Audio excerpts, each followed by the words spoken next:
Well, John Mitchell, a quick look back at the opener, if I may. Nearly 3 times as many line breaks as the USA. Moena and Sadia making over 50 tackles, conceding just 4 penalties, scoring 11 tries. How far off their best do you think that England performance was? It was a good performance based on starting a World Cup at home. I think people tend to forget that, first game emotion is something you got to manage, and I think it dawned upon everyone, wow, it's now arrived and it's quite big, the way that the number of people that were excited before, when you were coming in on the bus and stuff.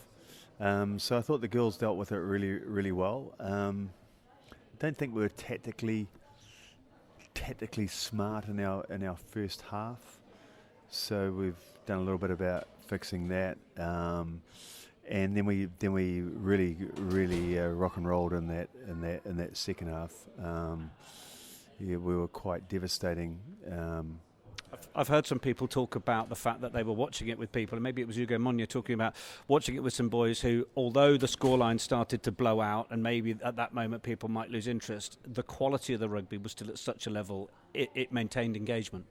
Yeah, well, the girls, when we build pressure and we execute in space consistently well, we're hard to stop, and we present opportunities. So, and that's what it's all about. You want the girls playing like that, because that's we know that our game works. Sometimes we let ourselves down, or we let pressure off because of cumulative error, or just sloppy execution.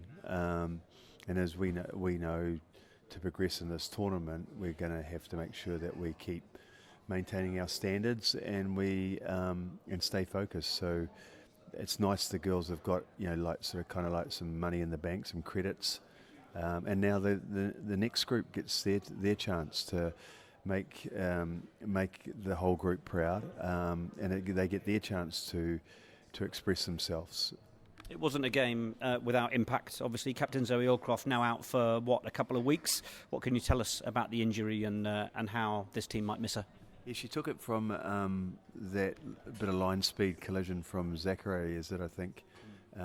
Didn't look a very nice ending to the tackle, but I'm not a siding commissioner. It looked very judo-ish, so probably just pulled her leg a little bit, extended. So she's more ligament, more of a ligament injury, I think. Are you hoping she'll be back by quarter-final stage, or would it be a little further? No, we think we're pretty much going to be on target for that. So, but that's the strength of the group, isn't it? We always knew that we're going to have to deal with the injury gods and the adversity that can get chucked at you in this tournament. We've got obviously another combination going on the weekend, so there's a few spots up for competition, which is good. So really looking forward to the girls. Like freeing up on the weekend, and I think the depth will be enough to cover Zoe for 2 weeks. Talking about Samoa then, they'll present a different challenge. How different? What will that look like, do you think? Well, this will be the biggest game of their year, if not their lives. And if you understand, Samoan, island and urban communities, they're very family oriented. They like big hits, so I'm sure if they'll be looking to smash a couple of our girls in half, and I'm sure that they'll definitely celebrate that on the island. If not, put a pig on the spit and enjoy watching their girls play against England. So it's fantastic for them, and we want them to get up, and that'll challenge our girls.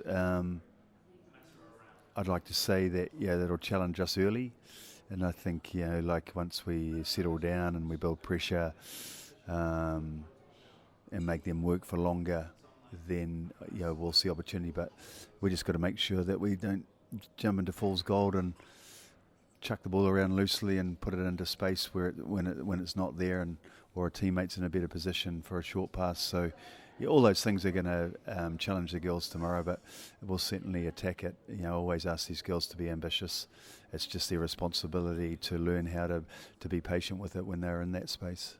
And 13 changes then, as you've mentioned, all part of the plan.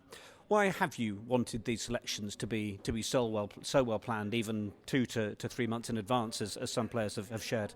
I like the girls to have advanced communication, so it reduces their anxiety, and ultimately, I've experienced confirms to me that creating cohesion is really important.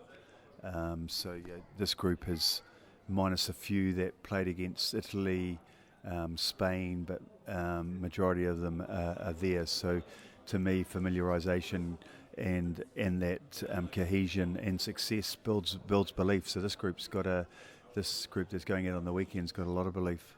Is that something you've always done as a coach? Is it something you've learned to do working with female athletes? And either way, is it something, I'm not trying to end your England career early, but is it something that, should you have a coaching job beyond here, that is something you'll take on there?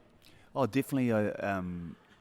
I think you've got to back yourself at this time of the year or tournament. This is 3 years of work. It's not less is more now. I think it's about just tweaking things and making sure that the girls have got their energy and they're managed right and they're good in the head, and then I think all those familiar combinations and nuances that come from those connections, I think actually help teams. So I definitely would take it forward. 3 Red Roses earning their 4th caps, making their World Cup debuts. Abby Burton, Lily Ives Campion, Jade Shekels. A word on each of those for those who might be less familiar. Abby Burton came back to 15s. My coaching group, who are awesome, said go and have a look at her. She might be somebody that we're looking for, and in terms of carry and tackle and being a really busy loose forward and a really great character. So poor girl, I went and watched her play, I think it was against Harlequins or somebody like that, and she didn't have the best of night, so I was driving back on the M25 sort of thinking, why did my coaches send me to go and watch Abby? But I stayed committed to one of the training camps and brought her in and just showed her where I think she could move better, where she could contribute to the game a little bit more than what I've seen. And she took that upon herself very quickly and learnt. And she's got a good England career coming, I think. She's young. She's a good footballer. I think her getting this opportunity tomorrow in the tournament and being in the squad is gonna grow her enormously. So and then you got Lily, who's an outstanding young lock, who's got good leadership skills, has matured physically and mentally a lot, and she contributes to the group through her energy. So a lot of the girls that probably don't get as many minutes as such as well, they've got to be good characters. They've got to be energy givers, because it's a hard role to play when you're not getting majority of the minutes. But like a lot of those considerations come into selections. And then who's the other ones I've missed? Sorry, Jade. Yeah, Jade. Oh, I had a lovely call with Jade. I met her at the Holiday Inn after one of the Sevens tournaments, and I said, look, do you know what? I think you could be a really good 12 internationally for the Red Roses. You have a very similar profile to Tatiana Hurd. I like your footwork. I like the way you carry. I've watched your previous games in 15s with Gloucester, and you're exactly the type of person I'd like. But here's the expectations. You'll be here and you'll be chasing tats. And Jade and I said, I'd just ask you one thing, is to take your handbrake off and express yourself when you get in the environment, because too many girls, when they arrive, they tend to want to be cautious and safe, and they don't need to be. But you can understand that's how most people arrive. But she's just working away quietly, and I also think she's got a really good future as well. John, you talk about this team as a whole wanting to play with a handbrake off at times as well. Few players do that more than Helena Rowland, who you've got back at full fitness, back in that 10 shirt. Does the way England attack change in having someone that has that electrifying pace from 10 and the skill set that Helena brings? Well, I think Helena will definitely hunt weakness when she sees it, but also, I think she's mature enough to understand how to deal with the first 20 minutes, and how the team can build pressure. I think if she's patient with that and she sticks to our process, then her ability to hunt the weakness or serve other people, in space or put the ball in behind, I think she'll prosper if she's patient with that. And if she doesn't have a couple of Manusina players charging down her channel, I imagine. Yeah, I'm sure she's going to get a few tackles down a channel. Most teams these days, she's going to probably have to make over 10 or 15 tackles, isn't she? So, but she's not afraid of a tackle, Helena.